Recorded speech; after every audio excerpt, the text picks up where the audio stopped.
Salut à tous, c'est Pluchatou, bienvenue sur cette nouvelle vidéo. J'espère que vous allez bien et aujourd'hui je m'initie au papier mâché. Donc je réalise des petits oiseaux dorés que j'ai nichés sur un bois flotté que j'ai trouvé aux berges du Rhône. J'espère que ça vous plaira et j'ai dans l'idée de faire dans les jours à venir une pièce un peu plus grosse, peut-être un trophée d'ours à voir. Donc là c'est un premier essai, le résultat final est plutôt pas mal, il rend très bien. Peut-être un petit défaut, c'est qu'ils sont un peu fripés. Et pour répondre à ce défaut, on pourrait couper des pièces de journal un peu plus petites. Je vous mets dans la suite comment j'ai fait, j'espère que ça vous plaira. N'hésitez pas à mettre un petit pouce et à vous abonner. On se retrouve pour la première étape, donc je vais réaliser le socle de mon oiseau. Donc pour cela j'utilise un morceau de bois dont j'en ai plus la nécessité et un morceau de bois flotté que j'ai ramassé aux berges du Rhône. Donc je vais découper mon morceau de bois socle en deux pour avoir quelque chose de plus esthétique et mon bout de bois je vais réaliser une coupe en biseau pour avoir un oiseau finalement perché sur un plan incliné. Pour couper mes bois et faire une découpe précise, j'utilise une scie à bois traditionnelle avec des petites dents et une boîte à onglets. Ensuite, je prends une chute de bois flotté et je vais venir planter 2 clous dedans pour pouvoir réaliser en quelque sorte ses pattes et pouvoir fixer l'oiseau à mon support. Donc je plante 2 clous avec des têtes assez grandes et je les fais transpercer et ensuite je vais venir clouer cette pièce à mon support. Maintenant qu'on a créé un support stable, on va pouvoir réaliser l'oiseau. Donc pour cela, je vais faire 2 parties. Une première partie le corps et ensuite la tête. La première partie, je vais utiliser du papier journal que je vais façonner autour de mon morceau de bois où j'ai planté mes clous. Et ensuite, je vais réaliser la tête uniquement avec du papier journal et je vais la fixer avec du scotch de peintre qui sert généralement à masquer. Une fois qu'on a fini de réaliser notre oiseau et qu'il est bien fixé solidement à notre base, on va pouvoir commencer le papier mâché qui est le cœur de cette vidéo. Donc j'utilise une colle à papier peint traditionnelle et je vais réaliser ma colle avec de l'eau chaude pour éviter les grumeaux et très peu de matière puisque vu qu'on a un petit objet, ça évite le gaspillage.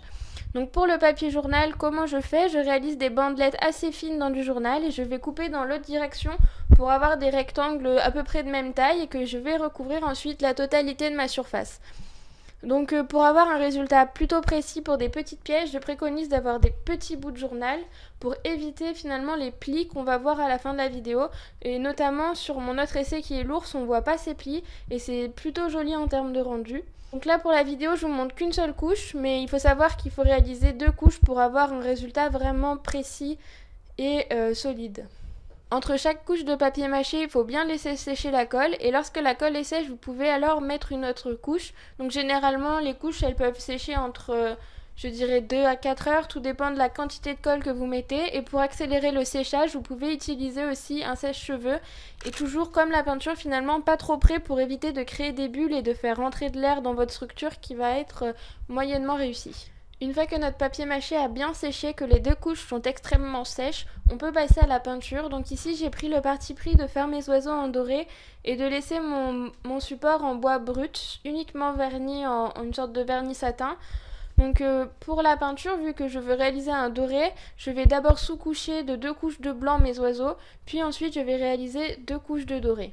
Ensuite pour le vernis, vu que j'ai pas de vernis satin sous la main, j'utilise un vernis-colle qui fonctionnera tout autant. Il faut juste faire attention lors du séchage de ne pas le laisser sur du papier absorbant ou qu'il y ait de la poussière aux alentours. On va vernir ici avec un pinceau et si on a de la poussière ou du papier à côté, vu qu'on a du vernis-colle, finalement le papier va se transférer sur notre structure et c'est pas ce qu'on veut, donc il faut faire attention à ce qu'il y a autour de notre structure une fois la couche de vernis satin posée. En termes de matériel, ici j'utilise 2 brosses différentes pour l'application de la peinture et l'application de la colle. Donc pour l'application de la peinture, j'utilise une brosse plate à poil souple qui va me permettre d'avoir une couche lisse sans irrégularité.